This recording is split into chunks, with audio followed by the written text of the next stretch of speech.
अस्सलाम वालेकुम। Topic of this video is STS page electrophoresis. पिछली वीडियो में हमने देखा है कि सैम्पल प्रेपरेशन कैसे होती है, जेल्स की प्रेपरेशन कैसे होती है, ऑपरेटर्स को हम कैसे सेटअप करेंगे। और अब इस वीडियो में हम देखेंगे कि जेल को हम ऑपरेटर्स सब कुछ रेडी है, सैम्पल्स को हमने लोड कर दिया हुआ है।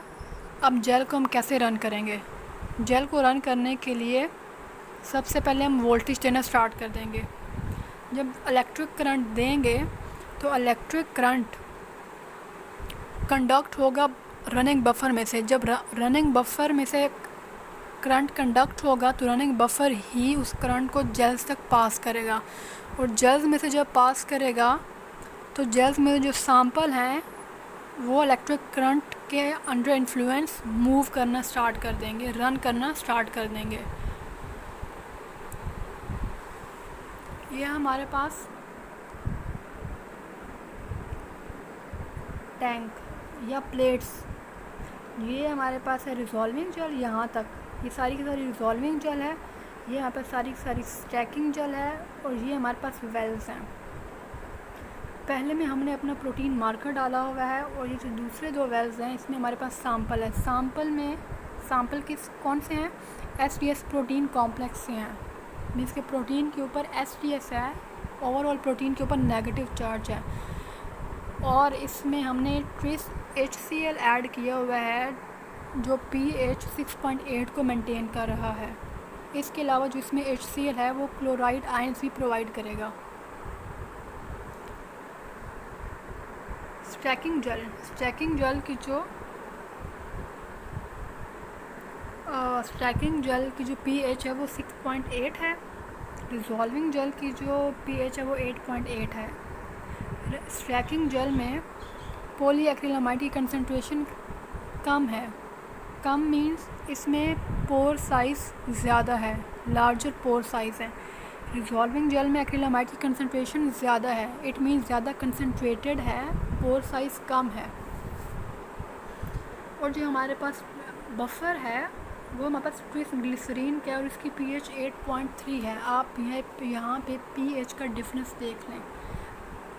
रनिंग बफर की pH 8.3, स्टैकिंग जेल की 6.8 एंड रिजॉल्विंग जेल की 8.8। और इसी pH की बेसिस पे ही हमारी प्रोटीन अपने मॉलिक्यूलर साइज़ की बेस पे नीचे रन करेगी।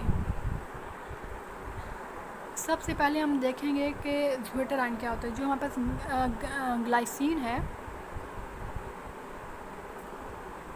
ग्लाइसिन हमारा अमाइनो एसिड, जो भी हमारा अमाइनो एसिड है, फॉर एग्जांपल जो हमने सैंपल लिया है वो इसमें ग्लाइसिन है, उसकी जो वो एक ऐसा अमाइनो एसिड है जो as a zwitterion exist करता है। ज्वेटर आयन मीन्स ऐसी स्पीशीज या ऐसा अमाइनो एसिड जो न्यूट्रल होता है। अमाइनो एसिड के ऊपर अब पॉजिटिव चार्ज भी और नेगेटिव चार्ज भी है। पॉजिटिव और नेगेटिव चार्ज इसको कैंसिल कर देते हैं, और ओवरऑल ये ज्वेटर आयन की फॉर्म में एग्जिस्ट करता है, मीन्स न्यूट्रल फॉर्म में एग्जिस्ट करता है। अब अगर हम ज्वेटर आयन को ऐसे सोल्यूशन में डालें, ज्वेटर आयन को ऐसे सोल्यूशन में डालें कि जिसकी pH कम है। अब ग्लाइसिन है, ज्वेटर आयन की फॉर्म में एग्जिस्ट करता है, तो ज्वेटर आयन मीन्स के जिसकी ज्वेटर आयन, और ये इसकी जो PI वैल्यू है, PI वैल्यू मीन्स के ऐसी pH, ऐसा पॉइंट, ऐसा आइसोइलेक्ट्रिक पॉइंट जिस पे कोई भी अमाइनो एसिड न्यूट्रल एग्जिस्ट करता है। ग्लाइसिन के जो PI होता है वो 5.8 होता है। 5.8 pH पे ग्लाइसिन कैरी नो चार्ज। अब अगर हम इसको ग्लाइसिन को ऐसे सोल्यूशन में रखें जो एसिडिक है, एसिडिक मीन्स उस सोल्यूशन की pH लो है। लो pH मीन्स बिलो 7। जब हम 7 से नीचे मूव करते हैं तो सोल्यूशन हमारे पास pH क्या होती है? लो होती है, टूवर्ड्स एसिडिक जाती है। और जब हम 7 से अबव मूव करते हैं, 7, 8, 9, 10, 11, 12, 13, 14, तो इट मीन्स सोल्यूशन क्या है? बेसिक है, हमारे पास pH हाई है। अब ग्लाइसिन pH 5.8 पे न्यूट्रल एक्ट करती है, लेकिन जब 2.3 pH होती है या 2.3 से नीचे हो जाती है तो उसके ऊपर नेगेटिव चार्ज आ जाता है। लेकिन अगर हम pH को 5.8 से ज़्यादा करेंगे, मीन्स के इस अमाइनो एसिड के ऐसे सोल्यूशन में रखा है जो बेसिक है, तो वो नेगेटिव चार्ज को कैरी करेगी। अगर 9.6 ऐसे सोल्यूशन के जिसकी pH 9.6 है या 9.6 से ज़्यादा है, तो ऐसे सोल्यूशन में ग्लाइसिन नेगेटिव चार्ज कैरी करेगा।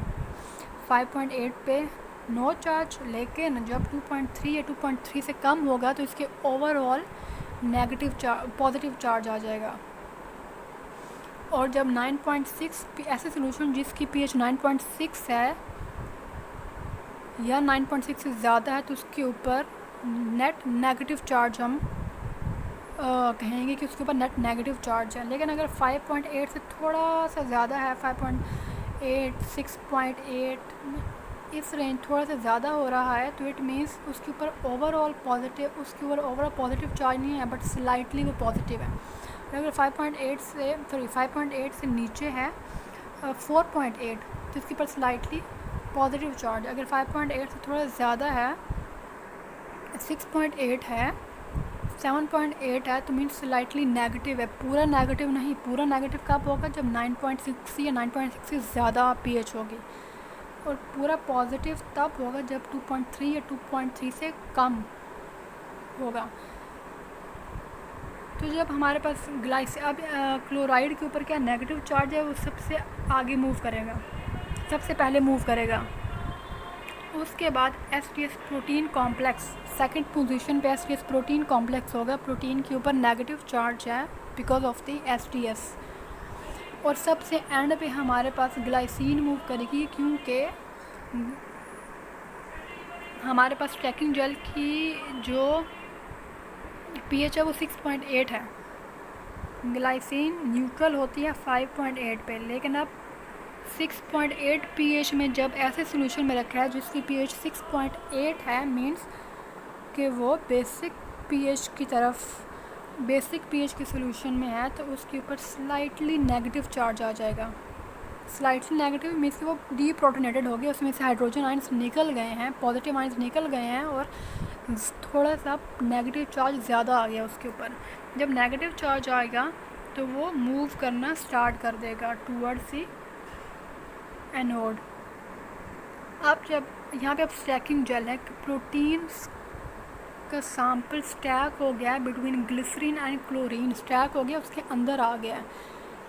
स्टैकिंग और क्यों आ गया है? हम चाहते हैं कि जब वो रिजॉल्विंग जेल तक पहुँचे तो एक साथ पहुँचे, जितने भी प्रोटीन के सैंपल्स हैं वो रिजॉल्विंग जेल तक पहुँचे तो एक साथ पहुँचे। इसीलिए इसको क्लोराइड आयन और ग्लाइसिन के दरमियान कर दिया जाता है। सॉरी, ये ग्लिसरीन है, ग्लाइसिन।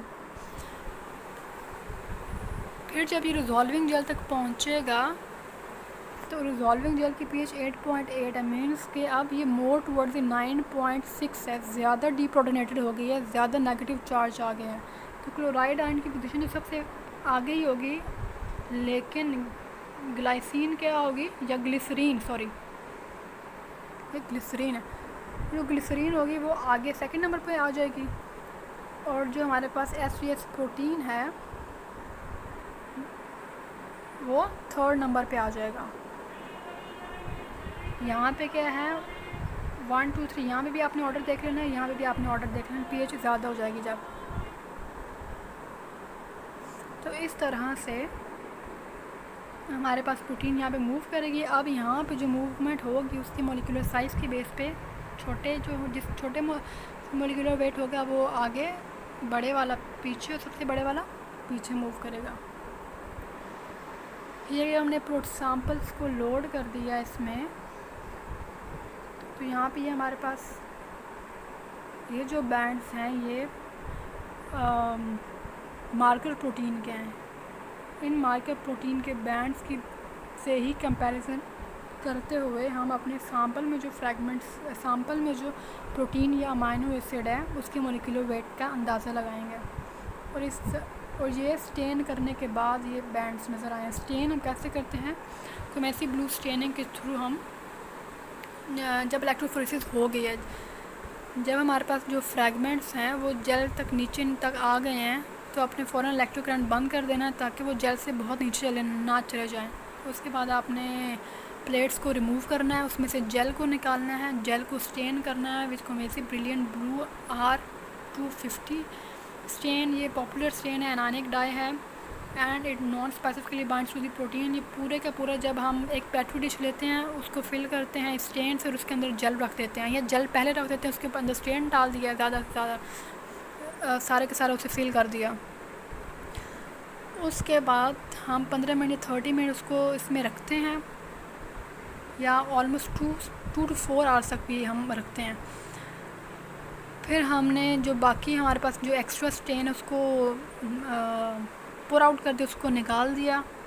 उसके बाद हम उसको डी स्टेन करते हैं कि जेल के ऊपर कोई एक्स्ट्रा ये स्टेन लगा हुआ है तो वो भी उतर जाए।